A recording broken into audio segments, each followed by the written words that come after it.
नमस्कार, आप देख रहे हैं बेस्तक। मैं हूं रजत देवगन। कोई भी ट्रिगर पॉजिटिव नहीं था मार्केट में आज के सत्र में, लेकिन निचले स्तरों से आई क्या जबरदस्त रिकवरी। देखिए, शुरुआत आज एसजेक्स निफ्टी बता रहा था कि धीमी होगी। धीमी क्या, 100 अंकों की गिरावट देखने को मिल सकती है हफ्ते के पहले कारोबारी सत्र में, लेकिन वैसा हुआ नहीं। आज शुरुआती आधे घंटे ही हम सुस्त रहे, मूड ऑफ रहा, लेकिन उसके बाद लोअर लेवल से बहुत ही स्मार्टली रिकवर करते हुए नजर आया। शुक्रवार के सत्र में जो फिसल पट्टी बनी थी, बिल्कुल उसकी वी शेप रिकवरी आज के सत्र में बाजार ने दिखा दी। आज के दिन ओपन हुए 17,144 के लेवल पे। आज का लो लगा 17,098, लेकिन निचले स्तर से जो पलटे, आज के दिन का हाई है 17,328।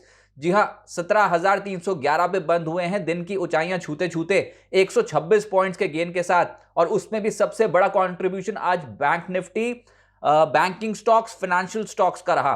तगड़ी चाल पकड़ गया आज निफ्टी बैंक और 39,920 के लेवल पे क्लोजिंग आई है 614 अंकों के गेन्स के साथ। एचडीएफसी बैंक के जो नतीजे आए वो इनलाइन थे और उसने मूड सुधार दिया है बैंकिंग सेक्टर का। एक्सपेक्टेशन बहुत स्ट्रांग हो गई है रिजल्ट सीजन में।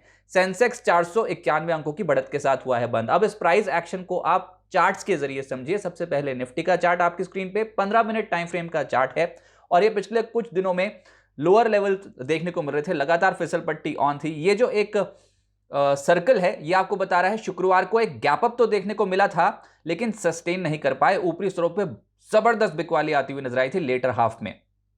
आज के सत्र में ये जो वर्टिकल ब्लू लाइन है, इसके राइट वाला हिस्सा ही आज का है। आज शुरुआती आधे घंटे हिचकोले खाए, उसके बाद लोअर लेवल से इतने स्मार्टली गेन करके गए हैं और दिन की ऊंचाइयां छूते छूते बंद हुए हैं। ऑलमोस्ट जो शुक्रवार की गिरावट थी उसको वाइप आउट कर लिया, यानी कि पूरा ही रिकवर कर लिया आज के सत्र में। ये तो बात हुई निफ्टी की, अच्छे गेन्स मिले हैं, लोअर लेवल से पलटा है बाजार। लेकिन निफ्टी बैंक को देखिए आप, ये 15 मिनट का टाइम फ्रेम का चार्ट है निफ्टी बैंक का आपकी स्क्रीन पे, और पिछले कुछ दिनों का डेटा बिल्कुल गिरावट की ओर था। शुक्रवार के सत्र में यहां पर भी एक गैप अप देखने को मिला, जो कि आपको सर्कल में दिखाई दे रहा है। गैप था, उसको सस्टेन कर रहे थे, एक रेंज में फंस गए थे शुक्रवार के सत्र में। लेकिन अब वीकेंड के दौरान जो एचडीएफसी बैंक के नतीजे आए, उसके बाद से तो मूड ही सुधर गया। इसमें भी शुरुआती आधे घंटे वर्टिकल ब्लू लाइन के राइट वाला हिस्सा ही आज का है, और शुरुआती आधे घंटे थोड़े हिचकोले खाए, उसके बाद जो चढ़ते चले गए ना, इंपॉर्टेंट ये था कि 39,600 का लेवल बहुत इंपॉर्टेंट था। उसके ऊपर जैसे ही निकले शुरुआती 4-5 टिक्स में, तो उसके बाद तो पकड़ मजबूत हो गई। आज के दिन लगभग 40,000 के लेवल्स के दर्शन हो गए थे। एक स्ट्रॉन्ग रिकवरी आज के सत्र में बनी है, और ये रिकवरी नहीं, ये अक्टूबर सीरीज के ऊंचाइयों पर जाकर बंद हुए हैं। तो बैंकिंग और फाइनेंशियल स्टॉक्स कहीं ना कहीं फोकस में ज्यादा हैं।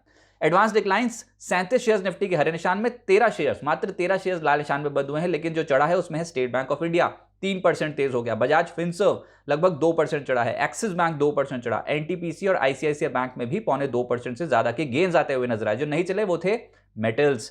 आज जेएसडब्ल्यू स्टील, हिंडाल्को, ये कुछ ऐसे स्टॉक्स थे जहां पर प्रॉफिट बुकिंग विजिबल थी। एलएनटी 1.5% सुस्त हो गया। एचसीएल टेक्नोलॉजीज और ब्रिटानिया आज ये नरमी में रहे। और इनफैक्ट आज डिफेंसिव का तो मूड था ही नहीं बाजार का मूड था चौके छक्के मारने का। तो फिर बैंकिंग और फाइनेंशियल सेक्टर पे आज कहीं ना कहीं बेट लगती हुई नजर आई। सेक्टर स्पेसिफिक भी पीएसयू बैंक सेक्टर जो है वो लगभग 3.5%, तो इंडेक्स ही उछल गया। सभी कंपोनेंट्स हरे निशान में। Indian bank 6%, bank of Maharashtra 5.5%, Canara bank 5%, bank of Baroda और साथ साथ एसबीआई 3% से 4.5% के रिटर्न। प्राइवेट बैंक्स में सिटी यूनियन बैंक सबसे तेज हुआ है 5.5%। इसके अलावा IDFC first bank, RBL bank, axis bank और आईसीआईसीआई बैंक में 2% से लगभग 3.25% के रिटर्न मिले हैं। फाइनेंशियल्स में वैसे तो फाइनेंशियल इंडेक्स के कंपोनेंट्स में बैंक्स आते हैं और बैंक्स में रिटर्न्स बहुत स्ट्रांग थे, लेकिन उसके अलावा जो बाकी के स्टॉक्स थे उसमें Bajaj Finserv, SBI card, Bajaj finance, HDFC, AMC ये एक्टिव थे। ऑटोज में भारत फोर्ज एक्टिव था आज, लगभग 3.5% उछला है। बजाज ऑटो, मारुति, एमआरएफ और आइशर मोटर्स 1% से 1.5% उछलते हुए नजर आए। इसके अलावा मेटल्स, ये एक ऐसा तबका था जो आज नेगेटिव बायस के साथ जिसमें ट्रेड हो रहा था। उसमें वेल्सपन कॉप 3.25% टूटा है। वेदांता, हिंद जिंक, हिंडाल्को और जेएसएल 1.5% से 3.25% लुढ़कते हुए नजर आए हैं। वायदा कारोबार जहां पर सबसे स्ट्रॉन्ग बेट्स लगती हैं, भारी वॉल्यूम्स देखने को मिलते हैं, उसमें सिटी यूनियन बैंक 5% की तेजी आज के सत्र में पकड़े हुए था। Canara bank, bank of Baroda जैसे स्टॉक 4.25% से 5.5% उछल गए। इसके अलावा अंबुजा सीमेंट 0.4% उछला है और भारत फोर्ज ये भी आज टॉप गेनर्स की सूची में शामिल था।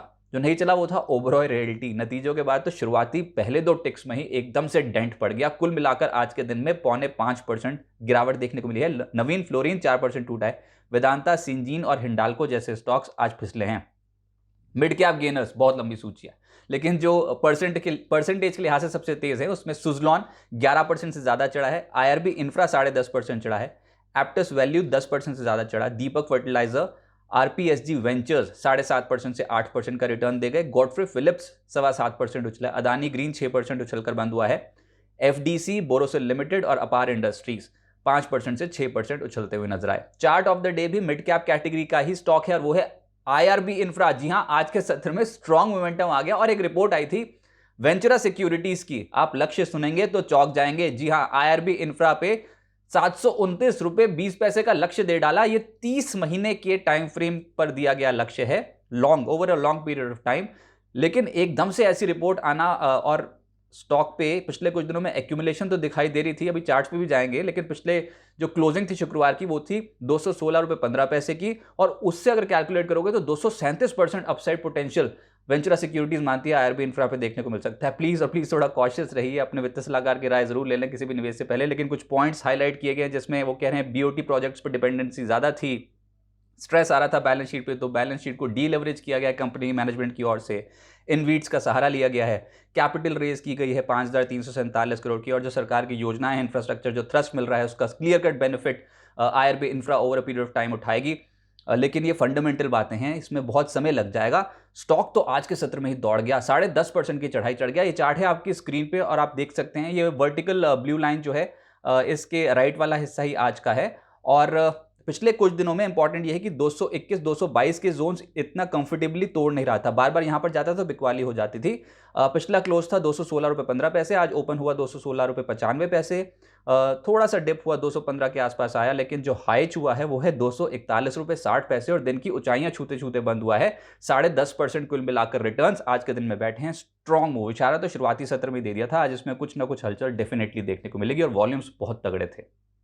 और प्राइमरी मार्केट में भी एक्टिविटी बहुत तेज थी। इलेक्ट्रॉनिक्स मार्ट की मच अवेटेड लिस्टिंग हुई है और क्या बम्पर लिस्टिंग देखने को मिली। जिनको भी अलॉटमेंट हुआ उनका तो जैकपॉट लग गया, 59 रुपीज इश्यू प्राइस के मुकाबले सीधा 90 रुपए पे खुल गया।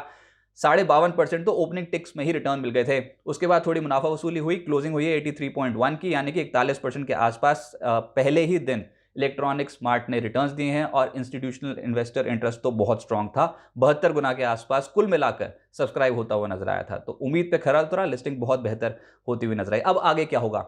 17,100 17,150 जब तक इस लेवल के ऊपर रहते हैं तब तक बुल्स का कॉन्फिडेंस बना रहेगा। वो इसलिए क्योंकि एक तो रिजल्ट सीजन में अभी तक कोई बहुत बड़ी डिसअपॉइंटमेंट देखी नहीं है और बहुत हल्के होके गए हैं अमेरिकन मार्केट्स भी और हमारे मार्केट्स भी रिजल्ट सीजन में। निचले स्तरों से अगर रिकवरी आई तो बाजार चौंका भी सकता है। निफ्टी का जो अगला पड़ाव है, जो पहला जो रेजिस्टेंस लेवल निकलता है वो अभी तक 17,450 से 17,500 का ही है, लेकिन फाइनेंशियल और बैंकिंग स्टॉक्स पे अब इंटरेस्ट ज्यादा रहेगा।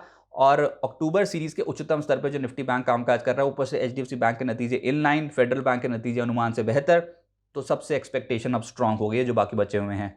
बैंक निफ्टी का जो अगला अहम स्तर है वो 40,200 से 40,300 के आसपास ही आता है।